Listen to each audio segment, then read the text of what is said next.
안녕하세요. 게이트 오브 위즈덤 채널입니다. 이번에 소개해드릴 도서는 유리멘탈이 당신의 발목을 잡는다입니다. 지은이는 트레버 모아와드와 앤디 스테이플스의 공저이며 옮긴이는 노보 경님입니다. 펴낸 곳은 토네이도 출판사입니다. 지은이에 대해 간략하게 설명드리겠습니다. 트레버 모아와드는 미국 출신의 세계적인 심리상담가이자 멘탈 컨디셔닝 코치였습니다. 모아와드 컨설팅 그룹의 대표이자 리미틀리스 마인스의 CEO로서 권위 있는 스포츠팀들과 협력하며 세계적인 스타 선수들의 멘탈 코치로 활약했습니다. 수많은 엘리트 선수들과 함께하며 쌓아온 경험과 노하우를 바탕으로 자기만의 멘탈 훈련법과 사고방식을 구축한 그는 운동선수 외에 비즈니스 리더와 방송인, 미 특수부대 지휘관들에게 심리 전략 컨설팅을 제공하며 많은 이들의 성공과 목표 달성을 위해 힘썼습니다. 또 다른 저자인 앤디 스테이플스 2008년부터 스포츠 일러스트레이티드에서 대학 미식축구 부문 취재를 담당해왔으며 현재 스포츠 온라인 매체인 디 애슬레틱의 칼럼을 기고하고 있습니다. 이 도서의 저자인 트레버 모아와드는 암 투병 끝에 2021년 9월 15일에 눈을 감았습니다. 그의 나이 48세였습니다. 일단은 저자인 트레버 모아와드의 명복을 비는 것으로 시작을 하겠습니다. 그가 남긴 이 도서가 많은 사람들에게 용기와 희망을 줄 수 있으리라 믿습니다. 트레버는 항상 같이 일하는 선수들에게 현실을 직시하라고 가르쳤습니다. 그리고 트레버는 누구에게도 자신의 투병 사실을 알리지 않았습니다. 대신에 매 순간의 삶에 집중하는 걸 선택했습니다. 트레버는 멘탈이 약한 사람은 물론이고 자신이 꽤 단단한 내면을 가졌다고 믿는 사람일지라도 중립적으로 생각하는 법을 배워야 한다고 말했습니다. 그럼 책 속으로 들어가 보겠습니다. 1장. 긍정적 사고는 해결책이 아니다. 아무런 근거도 없이 무작정 긍정적으로 생각하는 것은 전혀 도움이 되지 않고 때에 따라서는 오히려 해가 될 수도 있다. 우리 모두 부정적 사고는 분명히 부정적 영향을 끼친다는 사실에 동의할 것이다. 그러나 더 긍정적인 것이 덜 부정적인 것과 같은 의미가 될 수는 없다. 긍정적인 사고가 부정적인 사고의 가장 효과적인 해결책이 될 수 없다는 말이다. 가장 효과적인 해결책은 중립적 사고이다. 중립적 사고란 무엇인가? 그것은 온갖 편견을 버리고 사실에 집중할 것을 유하는 의사결정 방법이다. 중립적으로 사고하는 사람은 과거의 일이 미래의 일을 보장해주지 않는다는 인식하에 이미 벌어진 일은 받아들이고 판단이 전혀 개입되지 않은 상태에서 의사결정을 내릴 수 있다. 우리 모두가 새로운 현실에 적응하려고 애쓰는 동안 나는 암과 코로나19에 대한 대응책으로서 그 어느 때보다 멘탈 관리가 중요하며 따라서 중립적 사고방식이 필요하다는 것을 절감했다. 한편으론 모든 사람들이 팬데믹을 헤쳐나가기 위해 노력하는 모습을 지켜보았고 내 멘탈 관리 방식이 우리 모두에게 얼마나 중요한 것인지 깨달았다. 대부분의 엘리트 운동선수들은 그냥 긍정적으로 생각하라는 말을 좋아하지 않는다. 신체를 단련하든 정신을 강화하든 구체적인 방법을 알고 싶어 한다. 어떤 이들은 중립적 사고와 허무주의가 어떻게 다르냐고 묻기도 한다. 허무주의는 모든 신념 체계를 절대적으로 부정하는 것이다. 극단적 염세주의 및 회의주의가 결합된 허무주의를 신봉하는 사람은 인생을 덧없는 것으로 치부하는 경향이 있다. 그건 내가 사람들에게 중립적 사고를 가르치는 목적과 정반대의 결과다. 나는 당신이 중립적으로 생각함으로써 활기차고 의미 깊은 삶을 영위해 갈 수 있도록 돕고 싶다. 중립적으로 생각하려면 의사결정의 순간의 감정을 개입시켜선 안 된다. 그러나 일단 결정을 내리고 나면 열정적으로 삶을 영위해야 한다는 것이 내 주장이다. 사랑하고 기념하고 또 신념을 가져라. 중립적으로 생각하면서도 그 모든 것들을 당연히 할 수 있다. 앞으로 달성하고자 하는 목표를 세우는 것이 중요하다. 중립적 사고방식이 맹목적 긍정과 다른 점은 사실의 근거에 목표를 정하고 또 그 과정에서 달성 가능한 일련의 기준을 마련할 수 있다는 점이다. 진정으로 중립적인 삶을 살아가기 위해서는 자기 자신을 솔직하게 평가할 수 있어야 한다. 그 일이 항상 유쾌하기만 한 것은 아니지만 당신이 더 나은 습관을 형성하고 장차 더 괜찮은 결정을 내리기 위해 꼭 알아야 할 중요한 진실들에 닿을 수 있게 해준다. 2장, 감정의 흔들림을 최소화하는 중립사고.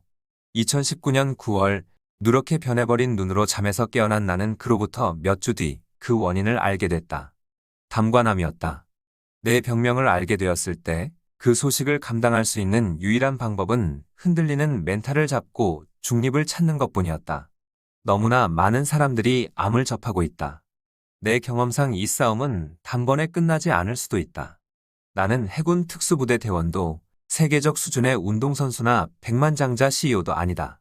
하지만 스스로 강인한 사람이라고 자부할 수 있다. 당신 내면의 어떤 이질적 존재를 상대하는 것은 오직 당신 자신, 즉 당신의 정신과 육체뿐이다. 직접 세운 계획을 차근차근 이행해 나가는 당신만의 과정이 중요한 것이다. 나는 단 한 번도 최악의 상황을 가정해 본 적이 없다. 그건 내 가치관에도 위배되고 성미에도 맞지 않는다. 정보를 처리할 때 그런 태도는 아주 형편없고 비효율적이며 비능률적인 결과로 이어진다. 그러나 쉽게 대처할 수 없는 어떤 정보를 접했을 때는 우리 머릿속에 가장 부정적인 상황이 그려지는 것을 막지 못할 때도 있기 마련이다. 정보가 너무 극단적일 때는 삶이 완전히 변해버린 듯한 기분에 휩싸이기도 한다. 그럴 때 우리의 상상력은 지나치게 부풀려지고 결국은 공황 상태에 빠지게 된다. 당신이 미래에 접하게 될 어떤 정보는 앞으로의 삶에 긍정적이든 부정적이든 중대한 변화를 가져올 수도 있다. 여전히 항암 치료와 큰 수술, 방사선 치료가 나를 기다리고 있었다. 그리고 그건 최선의 시나리오였다. 내 삶에 있어 너무 많은 것들이 굉장히 빠르게 변해갔다. 변한 것은 내 몸이었는데 나는 그것들이 내 정신까지 흔들어 놓도록 방치했던 것이다. 요가 수업 후 내가 모든 게 변해버린 것은 아니라는 사실을 깨닫고 나서 돌파구가 찾아왔다. 나는 여전히 같은 사람이었다. 내게는 여전히 친구가 있었고 미래가 사라져버린 것도 아니었다. 내 삶에 다른 기쁨이 없는 것도 아니었다. 명심해라. 중립적 사고는 감정 없는 사고가 아니다. 중립적 사고방식은 더 나은 결정을 내리는데 도움이 되는 정보 처리 방식이다. 3장. 올바른 다음 단계로 가라. 웰비에스 사장 맷은 미 해군 특수전본부에서 의료 책임자로 근무한 이력이 있다. 따라서 이미 중압감이 심한 상황에 충분히 대처해본 경험이 있던 그는 즉각 행동에 나섰다. 매주 전 직원 회의를 소집하기 시작했고 웰비에스의 직원들이 시시각각 변하는 상황과 정확하지 않은 정보로 인한 혼란에 대처하기 위한 최선의 방법은 사고방식을 중립으로 전환하고 그 상태를 유지하는 것이라 결론을 내렸던 것이다. 당시엔 중립적 사고만이 채택 가능한 선택지였다. 상황의 엄중함을 감안하면 도저히 긍정적이 될 수가 없었다. 그보다는 중립적 사고법이 실질적으로 희망을 불어넣는 구명줄이 될 수 있다. 도저히 긍정을 유지할 수 없다고 느낄 만한 상황이 자꾸 펼쳐질 때 감정 상태는 최악이 된다. 인간의 본능이다. 아무도 부정적이 되라고 권하지 않는데도 때로는 지구상의 모든 에너지가 나를 부정적인 쪽으로 몰아가는 듯한 기분이 든다. 마치 이 세상에 오로지 부정적 사고방식만 존재하는 듯이 느껴진다. 이해한다. 나는 이미 겪어봤으니까. 그러나 부정적 사고방식은 결코 유일한 길이 아니다. 또 다른 길이 있다. 중립은 당신이 사고를 당하지 않도록 막아준다. 어둠 속에서 빛을 밝혀줄 수 있다. 희망을 갖기 위해 긍정적이 되어야 한다는 말은 순전히 헛소리다. 치료기간 동안 중립적 사고방식 덕분에 나는 하루하루 중심을 잡으며 희망을 품을 수 있었다. 내게 희망은 암에 맞서기 위한 무기다. 세계적으로 바이러스가 기승을 부리고 있고 회사가 바이러스와 고객들 사이에서 어려움에 처해 있을 때도 마찬가지다. 일단 중립으로 내려가는 법을 배웠다면 이제 중립적 생각들을 유용하게 사용할 수 있다. 점수판은 쳐다보지도 않는다. 지금 즉시 해야 할 일을 결정하려고 노력한다. 과거에 이미 벌어졌던 일은 그냥 받아들인다. 그러나 미래가 정해져 있지 않다는 사실 역시 받아들인다. 먼저 부정과 무조건적 긍정이라는 양극단에서 가능한 한 멀리 떨어지기 위해 이동하는 법을 배워야 한다. 이것은 계속해서 중립적으로 살아가고 싶다면 반드시 익혀야 하는 가장 중요한 기술이다. 즉, 올바른 다음 단계를 결정할 수 있어야 한다. 나는 내 감정을 제어할 수 있다. 내가 중립적으로 살아가는지 확인할 수 있는 사람도 나 자신이다. 나는 내가 제어할 수 있는 것들을 모두 모아놓고 가능한 한 내 통제하에 두려고 노력한다. 그리고 막강한 책임감을 느낀다. 나는 내 회사의 CEO이기도 하지만 나 자신의 CEO이기도 하다. 이렇게 한다고 해서 내가 직면한 상황에 대한 절박감이나 중압감이 줄어들지는 않는다. 생존을 위한 싸움이 축구 경기나 줌회의, 벤처 사업과 같을 수 없다는 것은 안다. 그러나 바로 다음의 행동을 관리하는 일은 보편적 문제다. 경우에 따라서는 실행이 더 중요할 때도 있겠지만 올바른 다음 단계를 확인하는 일은 성공의 가장 훌륭한 가늠자이다. 그렇게 올바른 다음 단계를 실행함으로써 어려운 상황을 이겨내고 그 다음 단계에 도달했을 때의 만족감은 말로 표현할 수 없을 정도다. 그런 만족감은 쉽게 얻어지는 것이 아니다. 4장, 가치관을 점검하라. 우리는 때때로 스스로의 가치관에 따른 삶을 살고 있는지 점검해 볼 필요가 있다. 그러한 삶이야말로 진정으로 중립을 유지하기 위한 유일한 방법이기 때문이다.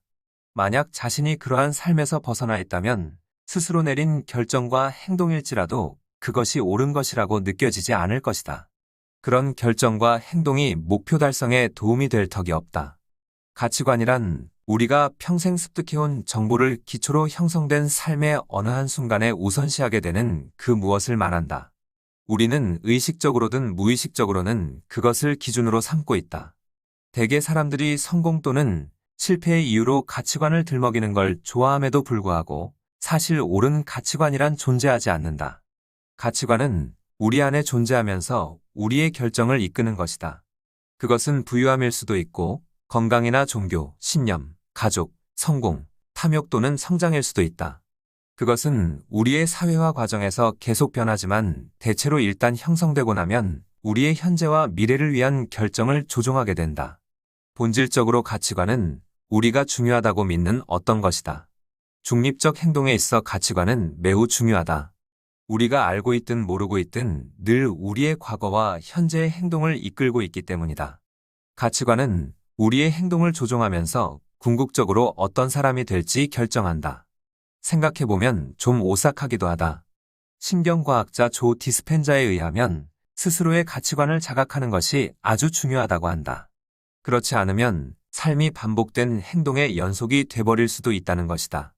매일 똑같은 가치관이 똑같은 생각을 하게 하고 똑같은 생각은 똑같은 결정으로 이어진다.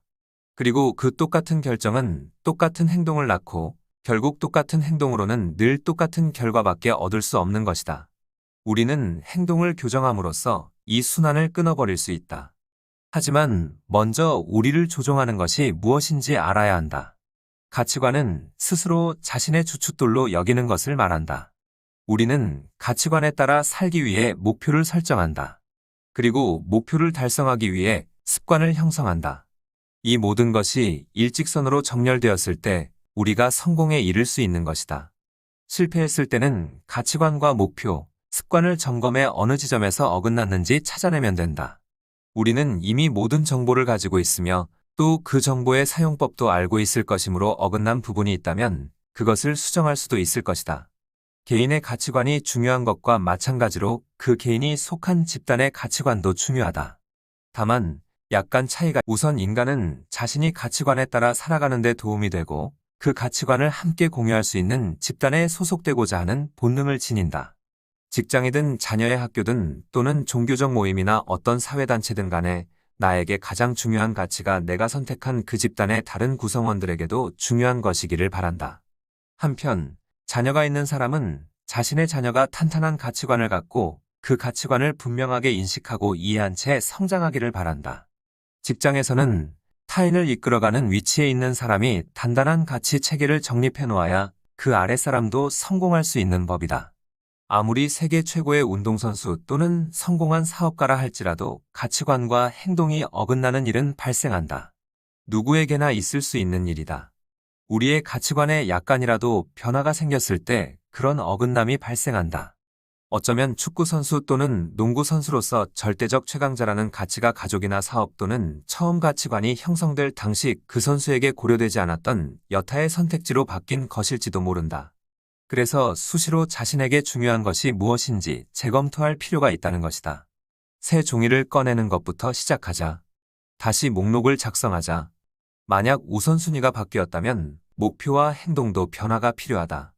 우선순위가 이전과 같다면 왜 행동이 달라졌는지 스스로에게 물어보자. 가치관의 조정이 필요한 것인가? 아니면 행동의 조정이 필요한 것인가? 5장. 성공으로 이끄는 행동을 습관화하라. 중립적인 삶은 철학이 아닌 행동 방침이다. 따라서 실천이 요구된다. 중립적으로 살아가기 위해서는 자신의 가치관에 따른 삶을 가능하게 해줄 일련의 행위를 결정해야만 한다. 힘든 점은 그 행위를 지속적으로 해야 한다는 것이다. 하루도 쉬지 않고 차분히 중립을 찾고 올바른 다음 단계를 선택하는 과정에서 우리는 과거를 받아들인다. 그러나 받아들여야 할 것은 그것만이 아니다. 미래는 결정된 것이 아니라는 사실 또한 받아들여야 한다. 지난 3년 동안 매일 침대를 정돈해온 습관은 아주 훌륭하다. 그러나 오늘도 침대 정돈을 해야 한다. 지금까지 해온 것 또는 앞으로 할 수 있는 것이 핵심이 아니다. 핵심은 시시각각으로 무엇을 하고 있는가이다. 세상에 우연히 일어나는 일은 없다. 습관은 가능할 수도 있는 어떤 일을 확실한 일로 바꿔놓기 위해 당신에게 요구되는 구체적인 행동이다. 성공은 당신의 가치관에서부터 시작된다. 성공을 키워내는 것은 당신의 행동이다. 그냥 행동이 아닌 매일매일의 꾸준한 행동 말이다. 아주 미미한 향상이 계속해서 반복되면 결국 그것들이 모여 엄청난 향상에 이르게 된다. 이치로는 반복해서 조금씩 더 노력했고 그렇게 해서 실제 자신이 되고자 했던 사람이 된 것이다. 지금 당신은 자신이 되고 싶은 사람이 되는데 도움이 될 만한 루틴을 완성했는가? 요리사가 되고 싶다면 매일 새로운 요리를 만들어 보려고 시도하는가? 작가가 되고 싶은 사람이라면 매일 글을 쓰고 있는가? 선생님이 되고 싶다면 매일 획기적인 강의를 찾아보고 있는가? 그저 계획적인 사람이 되고 싶을 뿐이라면 매일 할 일을 적어보고는 있는가? 성공으로 이끄는 몇몇 행동은 실제로 매우 쉽게 할 수 있다. 사람을 성공하게 만드는 것은 그런 훌륭한 습관을 날마다 반복하려는 열의이다. 때로는 이불을 개기가 귀찮고 스트레칭이나 요리, 글쓰기 또는 할 일을 적는 일조차 싫은 날이 있을 것이다. 그러나 당신을 더 괜찮은 사람으로 만들어주는 것은 바로 행동의 반복이기 때문에 그럼에도 불구하고 당신은 실행해야 한다. NBA 감독 및 임원으로서 오랜 경력을 이어오는 동안 놀라우리만치 헌신적인 선수들을 상대해온 로렌스 프랭크가 이러한 성공에 이르는 행동의 원리에 대해 아주 잘 설명했다. 행동과 감정이 바뀌어야 합니다. 때로는 행동이 감정으로 이어지도록 해야 합니다. 감정이 행동으로 이어지는 것이 아니라요. 6장. 주변의 부정성을 차단하라. 인디애나 존스. 미국의 사원에서 광신적 종교 집단의 일원이 인디애나 존스가 컨베이어 벨트에서 탈출하지 못하도록 주술인형의 바늘을 꽂는 장면을 기억하는가? 컨베이어 벨트 끝에는 바위덩이를 으깨버리는 거대한 롤러가 기다리고 있었다. 이 시대의 우리는 모두 그런 컨베이어 벨트 위에 서 있다. 그 컨베이어 벨트 끝에 우리의 정신을 뒤죽박죽으로 만들 운명이 기다리고 있다. 영화와 다른 점이 있다면 주술인형을 사용해 우리가 벨트를 벗어나지 못하게 하는 사람은 어디에도 없다는 사실이다. 그런 일을 하는 사람은 바로 우리 자신이다. 페이스북이나 트위터, 인스타그램을 열기 위해 휴대폰을 만지작거릴 때마다 우리는 우리의 사고를 어지럽히는 그 거대한 롤러에 조금씩 더 가까이 다가가고 있다. 2020년에 메리엄 웹스터는 주목 중인 단어 블로그에 새로운 단어를 추가했다고 발표한 바 있다. 바로 둠스크롤링이었다. 둠스크롤링의 사촌격인 둠서핑은 스마트폰보다 인터넷 검색과 관련된 단어지만 이 두 단어는 본질적으로 같은 의미다. 종종 인간은 아주 잠깐 사이에도 엄청난 양의 부정적이고 혼란스러운 뉴스를 접한다. 둠스크롤링은 SNS 사용자가 안 좋은 뉴스를 계속 보기 위해 휴대폰 화면을 위아래로 미는 모습에서 비롯된 단어다. 코로나19 팬데믹 초기였던 2020년 3월 및 4월의 대부분의 지역이 봉쇄에 들어감에 따라 미국의 대중문화 속에서 자주 언급되기 시작했다. 그 2달 동안 봉쇄되지 않았던 것이 있는데 무엇일까? 부정성 산업단지다. 대중매체가 이렇게 부정적이었던 적이 있었나 싶을 정도였다. 왜 그랬을까? 물론 이유는 있었다. 2020년 수천 개의 팬데믹 관련 보도를 분석한 다트머스 대학과 브라운 대학의 공동 연구에 따르면 미국의 언론 매체가 과학 저널보다 부정적이었고 다른 국가의 영문 미디어보다는 압도적으로 부정적이었다. 얼마나 더 부정적이었을까? 미국 주요 언론 매체에서 나온 보도 중 87%가 부정적 어조로 작성된 것이었는데 반의 과학 저널의 경우에는 64%였으며 타국의 영문 보도의 경우 50%였다. 이 연구의 계기가 된 기사는 코로나19 백신 개발 가능성에 관한 보도였다. 인간의 머릿속에는 부정적 메시지가 흐르는 무수히 많은 파이프가 들어있어 우리는 본질적으로 언제든 홍수를 일으킬 수 있는 부정의 폭포를 품고 있는 셈이다. 긍정적인 것들에 비해 부정적인 것들은 불쑥불쑥 찾아오는 데다 또 끈질기기까지 해서 특히 나쁘다. 인간은 애초에 그렇게 설계된 존재일지도 모른다. 스스로를 더 높은 경지로 밀어올리기 위해서 노력할 때는 아주 사소한 하나하나까지 다 중요하다. 그리고 할 수 있을 때 실행에 옮겨야 한다. 의도적으로 편향된 뉴스가 자신을 짜증나게 하거나 두렵게 한다는 것을 알면서도 그저 계속 읽고 싶다는 이유로 또는 고교 졸업 후 연락도 안 되는 동문의 페이스북이 궁금해 참을 수 없다는 이유로 당신의 감정을 소비해서는 안 된다. 어느 한 길을 계속 걸어가기 위해서는 스스로 멈출 줄 알아야 한다. 180도 변화라는 것이 아니다. 그냥 멈추고 중립을 찾아라. 지금이 바로 기회다. 당장 시작하자. 나는 쉬운 일을 더 잘하자라는 신조로 경력을 쌓아왔다. 그러니 당연한 일을 함으로써 이로움을 챙기자. 마음 챙김이나 요가 또는 명상을 권하는 것이 아니다. 당신에게 짜증, 슬픔, 자신 없음, 좌절, 우울을 야기하는 불필요한 짓을 멈추라고 권유하는 것이다. 이 일을 1년 미룬다면 당신이 목표에 도달하기까지 1년이 늦어질 것이다. 그러니 미루지 말고 오늘 시작하라. 7장. 집중할 것과 차단할 것. 우리 모두 집중력을 중요하게 여긴다. 중립적 사고를 하는 사람에게 그 능력은 굉장히 중요하다. 스티븐 코비의 성공하는 사람들의 7가지 습관을 보면 가치가 있는 것을 하는 일, 그것이 관건이다. 라는 말이 쓰여 있다. 내가 아는 축구 감독들 중에 팀에서 그 말을 한 번도 하지 않은 사람은 거의 없을 정도로 간결하지만 중요한 성공 비결이다. 어쩌면 당신은 그 말을 목표를 향해 집중하는 것으로 이해할지도 모르지만 그 해석은 중립적이지 않다. 과정보다 결과에 초점을 둔 것이기 때문이다. 그러나 21세기의 이 세상은 우리가 집중하길 원하지 않는다. 지금처럼 우리의 집중력을 흐트러뜨리는 것들이 많았던 적은 없었다. 문제는 사람들이 스스로 집중해야 한다는 중압감을 느끼면서도 자기도 모르게 아주 잘못된 대상에 집중력을 낭비하고 있다는 사실이다. 당신은 어떤가? 평소에도 신경 쓰이는 것들이 사방에 널려 있어 집중력을 유지하거나 기대할 수 없을 것이다. 그런데도 스스로에게 집중력을 요구하는 것은 먼저 부정적인 생각이나 독백을 그만두지도 않은 채 중립을 지키자 라고 말하는 것과 같다. 우리는 집중하기 위해 온갖 전략 빚, 기술, 동기유발 문구 등을 시도하고 있다. 그러나 가장 기본적이면서도 무엇보다 중요한 전략은 그 집중 방해물이 생명 유지를 위해 필요로 하는 영양분을 끊어버리는 것이다. 집중을 방해하는 것들은 그저 업무 생산성에만 손해를 입히지 않는다. 한번 생각해보라. 당신을 배우자나 동거인 또는 자녀에게 소홀해지도록 만드는 것이 무엇인지, 건강관리에 소홀하도록 만드는 것은 또 무엇인가? 아마 직장에서 당신의 관심을 앗아가는 것들과 겹치기도 할 것이다. 두 경우 모두 당장 해야 할 일에만 집중하는 것이 업무를 완료하는 데도 도움이 되고 자녀나 배우자와 뜻깊은 추억을 만드는 데도 도움이 될 것이다. 게다가 더 효율적이고 덜 피곤하게 느껴질 것이다. 스스로 기본 규칙을 설정할 필요가 있다. UCLA 여자 농구팀에는 주차장에 차를 대고 라커룸으로 이동할 때까지 휴대폰을 반드시 가방 안에 넣어두어야 한다는 규칙이 있다. 이 규칙으로 인해 팀에 소속된 선수, 코치, 학생 등 모든 사람은 훈련장에 입장하면서 서로 대화할 수밖에 없다. 단 몇 분에 불과하지만 어쩌면 트위터나 틱톡에 빼앗겼을지도 모르는 그 몇 분은 선수들이 서로 교류할 수 있는 뜻깊은 시간이다. 휴대폰을 아예 눈앞에서 치워버린다는 엄격한 규칙을 설정하는 것이 유혹에 사로잡히지 않기 위한 가장 쉬운 방법일 수 있다. 스스로에게 휴대폰을 보면 안 돼 라고 말하는 것보다 금지돼 있기 때문에 휴대폰을 보지 않을 거야 라고 말하는 것이 더 쉽다. 먼저 방해물을 제거해버릴 수 있다면 훈련이 더 쉬워진다. 8장. 멘탈도 사전 준비가 필요하다. 경기 전 마음가짐은 누구에게나 중요하다는 것이 핵심이다.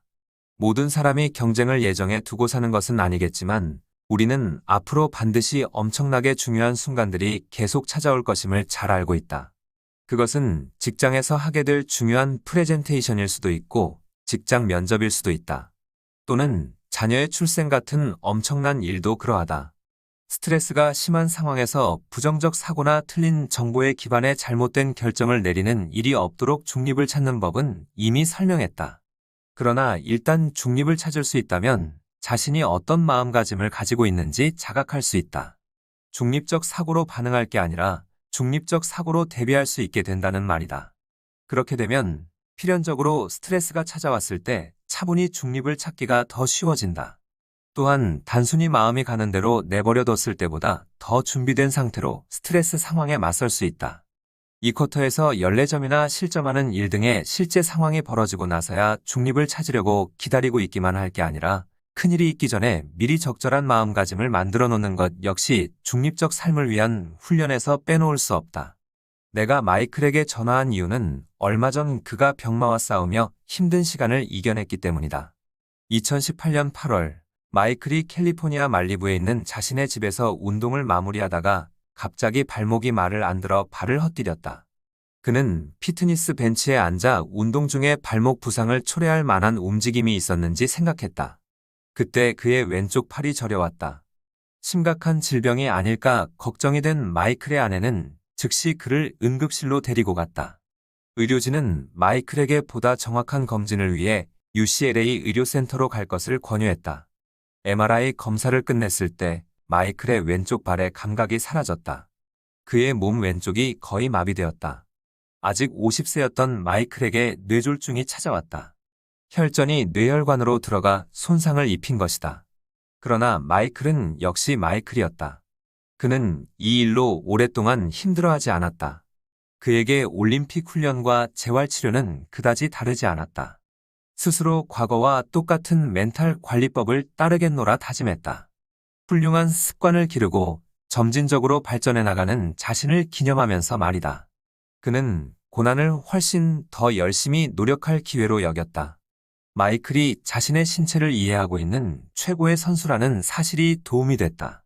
재활 초기에 보행기를 밀고 움직이려 애쓰는 동안 마이클에게는 왼쪽 발의 움직임 하나하나가 곧 승리였다.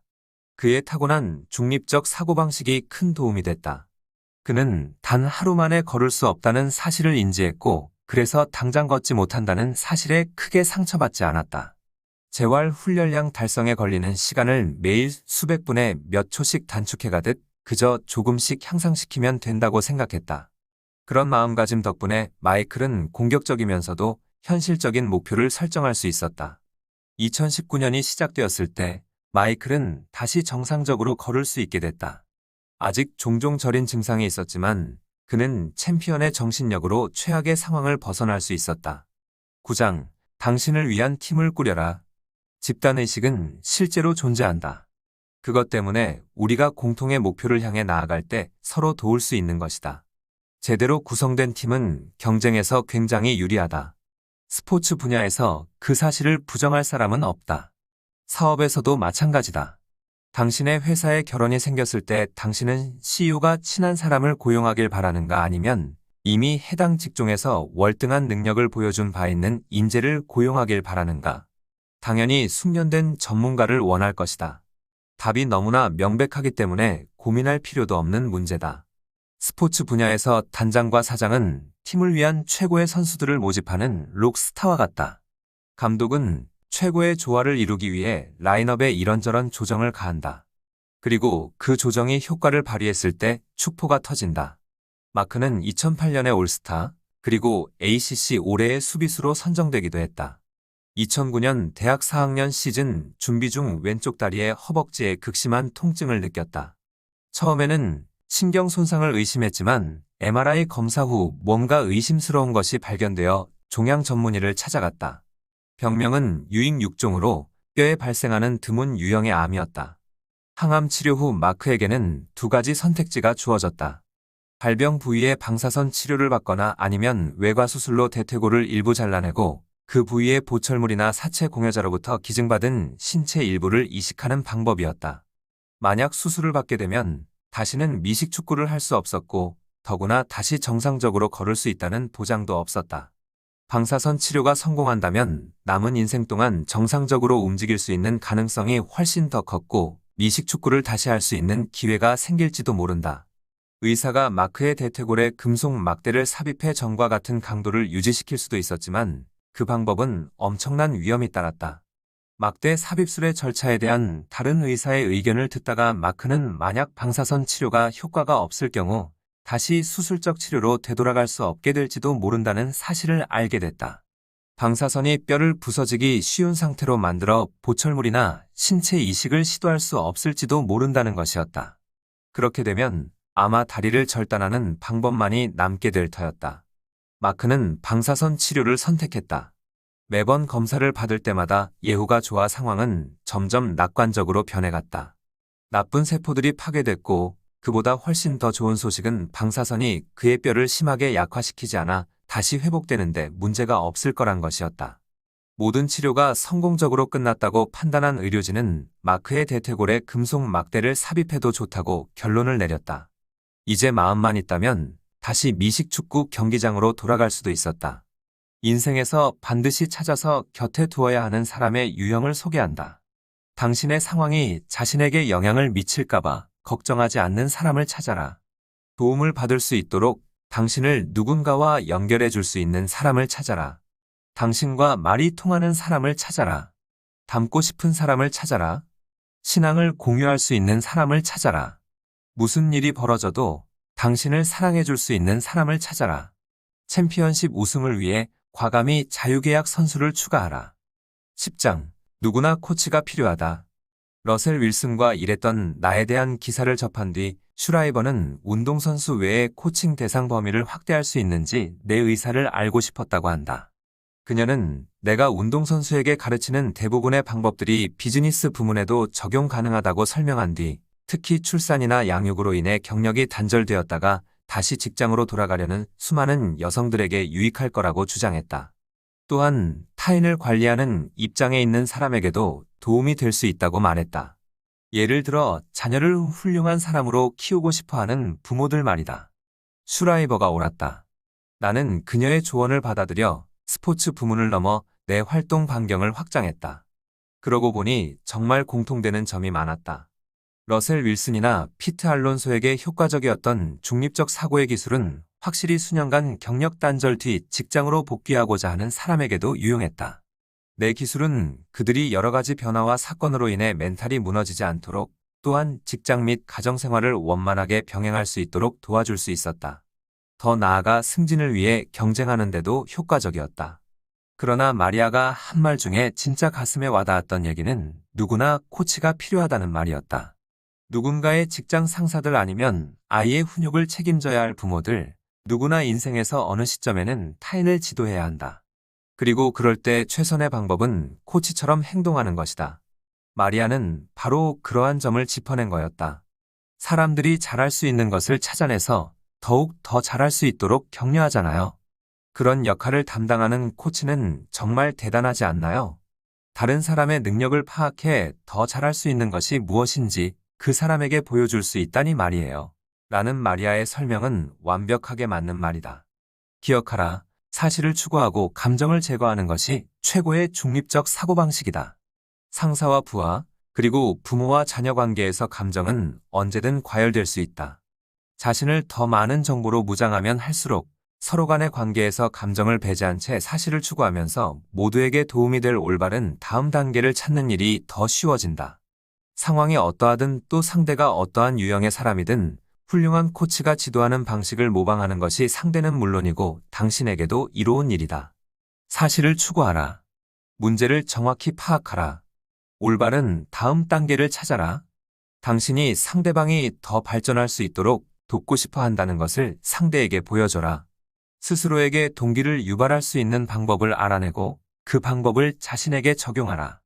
일을 망쳤다고 해서 자기 자신에게 소리를 질러선 안 된다. 특히 공개적으로는 더더욱 안 된다. 당신이 실수를 저지른 동료를 대하는 방식 그대로 자신에게 말을 걸어라. 사실을 검토하고 더 좋아질 수 있는 방법을 알아내라. 그것이 훌륭한 코치가 팀을 지도할 때 그리고 자기 자신을 지도할 때 하는 일이다. 11장 최후의 결승선이란 없다. 먼 앞날의 목표에 자신의 모든 에너지를 집중시켜서는 안 된다. 만약 그렇게 한다면 마침내 목표가 달성됐을 때 공허함을 느끼고 말 것이다. 또는 더 안 좋은 상황으로서 목표를 이루지 못했을 때 완전히 좌절해버리는 수도 있다. 중립적인 삶을 살아가면 그런 함정에 빠질 일이 없다. 목표를 달성했을 때는 성공을 축하한 후 다음 단계로 넘어갈 것이다. 목표를 달성하지 못했을 때는 실패를 인정한 후 마찬가지로 다음 단계로 넘어갈 것이다. 나의 아버지는 우리를 완성된 인간이 아닌 인간이 되어가는 존재로서 정의했다. 우리는 정체된 존재일 수 없다. 우리는 끊임없이 진화하는 존재다. 심지어 스스로 존재의 정점에 도달했다고 생각한 이후에도 말이다.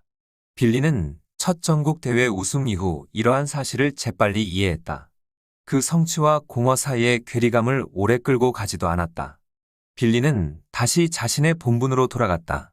그리고 자신과 같은 궤도에 있는 모든 이들에게 그들이 말하자면 최후의 결승선을 통과한 것은 아니라는 사실을 이해시켰다. 해야 할 일은 더 많았다. 그리고 그 일들을 함으로써 다음 해 빌리는 더 진화할 수 있었다. 나의 성공과 실패를 책임지는 사람은 바로 나 자신이다. 그 다음에 할 일을 책임져야 하기 때문이다.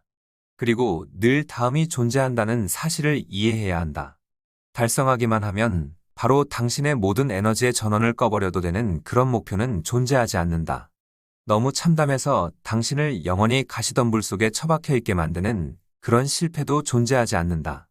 그러므로 미래를 바라볼 때 아직 일어나지도 않은 일들에 지나치게 큰 비중을 두어서는 안 된다.